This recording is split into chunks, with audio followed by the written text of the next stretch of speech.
एक प्रतिज्ञा इतनी शक्तिशाली है कि आपकी पूरी कहानी बदल सकती है. And I can tell you one promise is so powerful it can change your entire story. क्योंकि जो परमेश्वर के राज्य में इनहेरिटेंस या मिरास आप पा लेते हो विश्वास से, वो केवल आपके लिए नहीं है, वो आपके बच्चों के बच्चों के बच्चों के लिए भी है.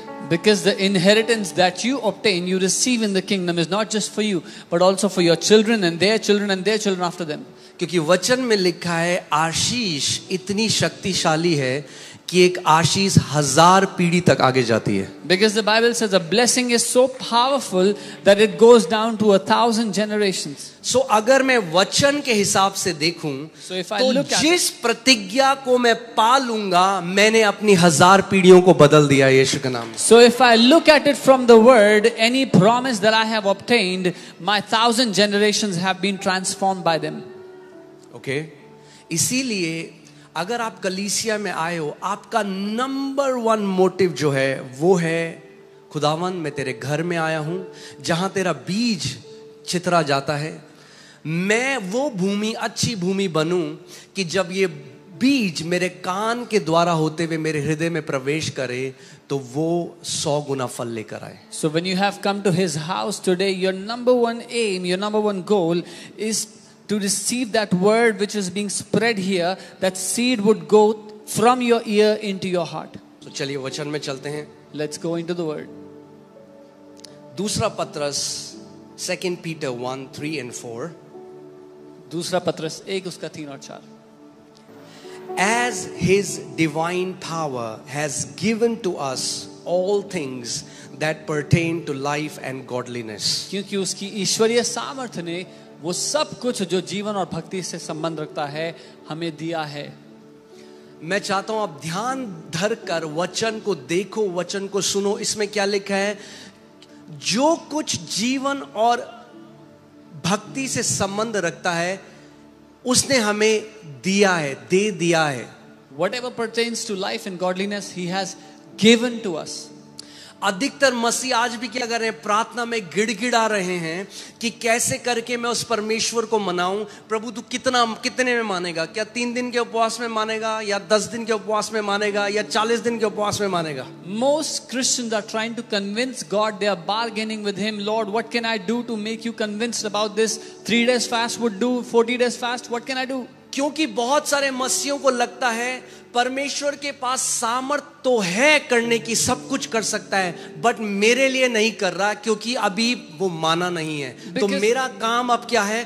प्रार्थना में उसको मनाना है. Because so many believers believe this, that God has the power and the ability to do it, and he is doing it for others, but he is not convinced for me to do it for me. So my job is to convince him somehow that he will. उनके प्रार्थना की जो foundation है, जो नींव है, वो क्या है कि ज्यादा जब मैं करूंगा प्रार्थना तो ज्यादा परमेश्वर से ले सकता हूं. So the foundation of most believers is that when I will do more prayer, when I will do more, then I will get more from God. मगर जब हम परमेश्वर के वचन में देखते हैं, But when we look at the word of God, वचन में लिखा है जो कुछ भी आपके जीवन और भक्ति से संबंध रखता है परमेश्वर ने मसीह में आपको पहले से दे दिया है. the word says whatsoever pertains to life and godliness, God has already given it to you in Christ. मगर क्या आपने वो सब ले लिया है? नहीं. हम सब बढ़ रहे हैं. जैसे जैसे हमारा डील डॉल बढ़ रहा है वैसे उस मिरास का जो अधिकार है उसके ऊपर हम हल्के हल्के कब्जा कर रहे हैं. एक व्यक्ति है जो बहुत बड़ा उद्योगपति है, उसके बहुत सारे बिजनेसेस हैं, बहुत सारी चीजें. अब उसके बच्चे छोटे, एक 2 साल का है, एक 5 साल का है. There's a big industrialist who has many businesses, many things going on, and he has 2 kids, one 2 years and one 5 years. यद्यपि ये जो उद्योगपति है इसके पास बहुत कुछ है, इसके पास ऑफिसेज हैं, कार्स हैं, मगर वो जो बच्चे हैं ना, अभी उनको केवल क्या दिया जाएगा? खिलौने दिए जाएंगे. Even though this industrialist has many things, he has उसके दफ्तर हैं, उसके पास गाड़ियां हैं, But these children will only be given toys right now. और उसने अपना विल बनाया, वसीयत बनाया और बोला मेरा जो सब कुछ है ना वो मेरे बच्चों का है. And he makes a will and writes, whatever belongs to me it belongs to my children. So उस पिता ने कब दिया बच्चों को? जब वो मरेगा उस दिन, या जिस दिन उसने साइन करा वसीयत पे, उस दिन जो उसका था उसके बच्चों का हो गया. So when did the father give it to his children? The day he will die or the day he signed that it belongs to his children?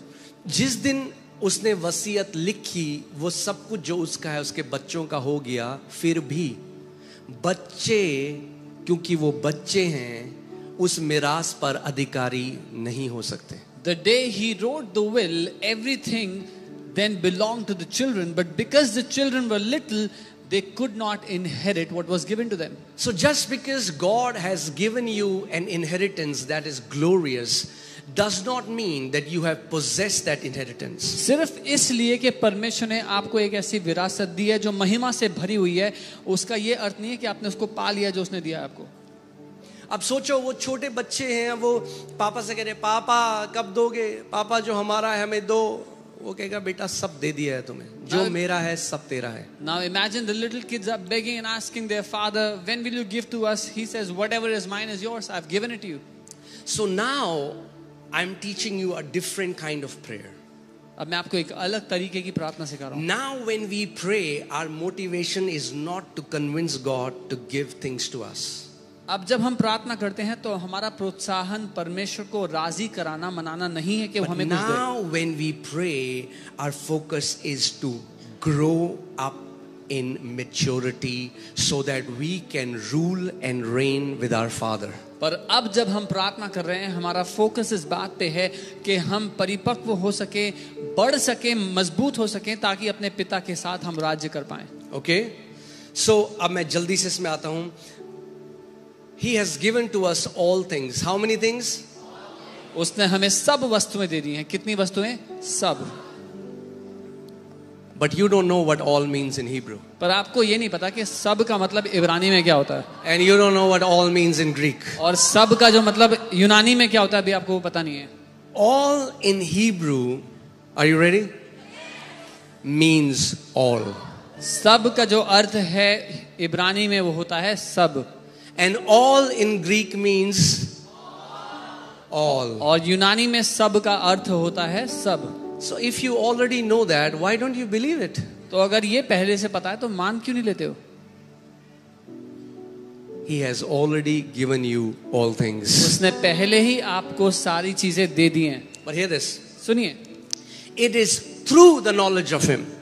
ये उसके ज्ञान की, उसकी पहचान के द्वारा होता है. Through means medium. Okay? इसका द्वारा मतलब एक So, माध्यम. मैं चाहता हूं कि आप ध्यान देकर सुनो. ये जो all है ना, इसके अंदर सब कुछ है जो आपको चाहिए.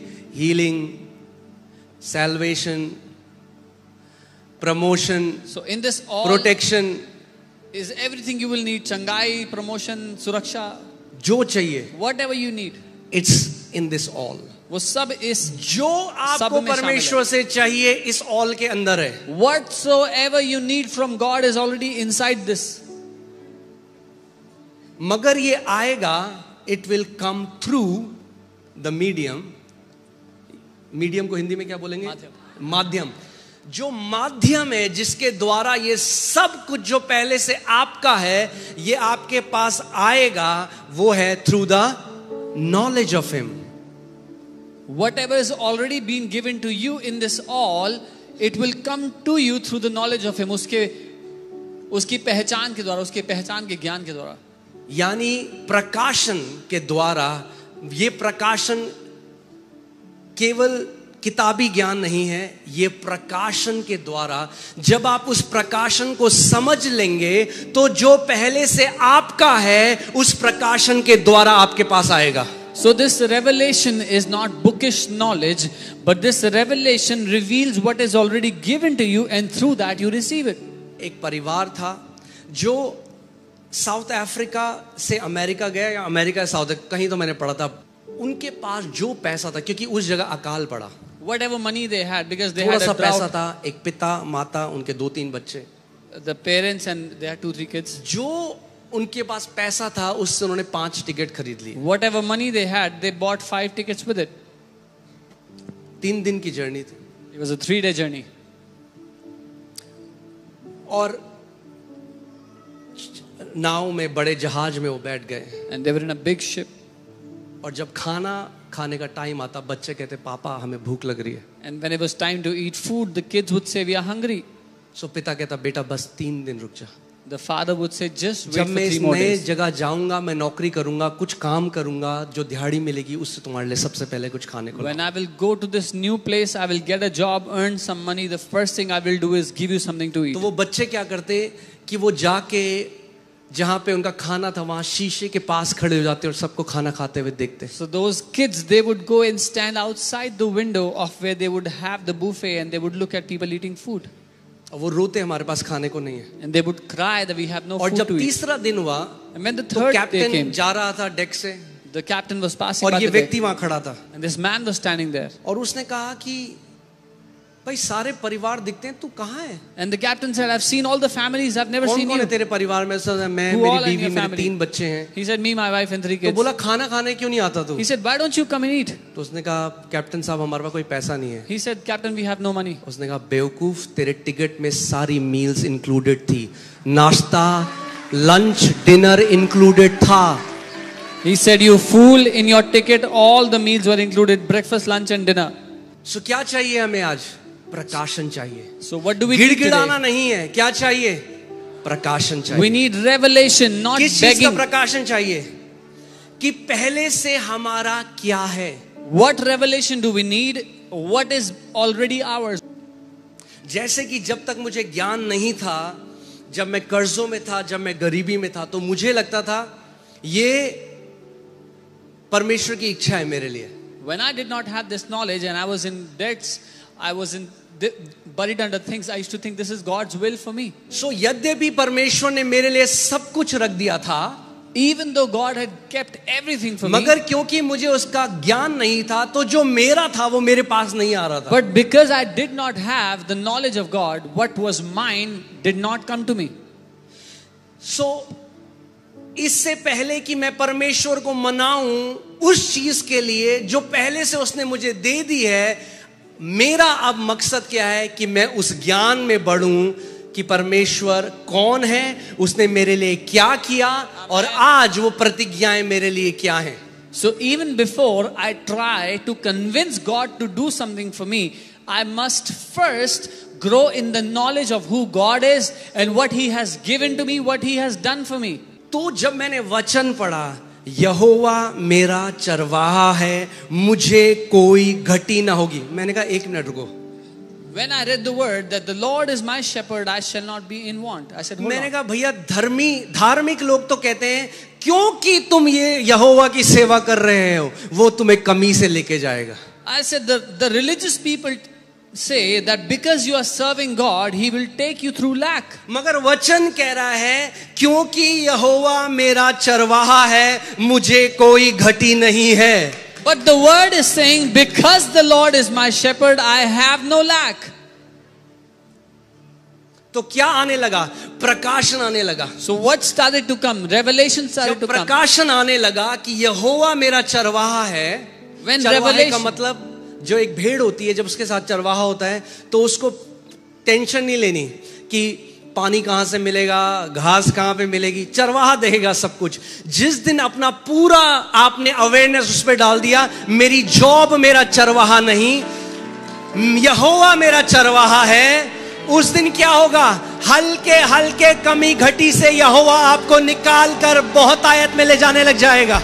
when revelation started to come that the Lord is my shepherd, what happens when a sheep is with the shepherd? The sheep doesn't have to worry about the grass or the water or protection.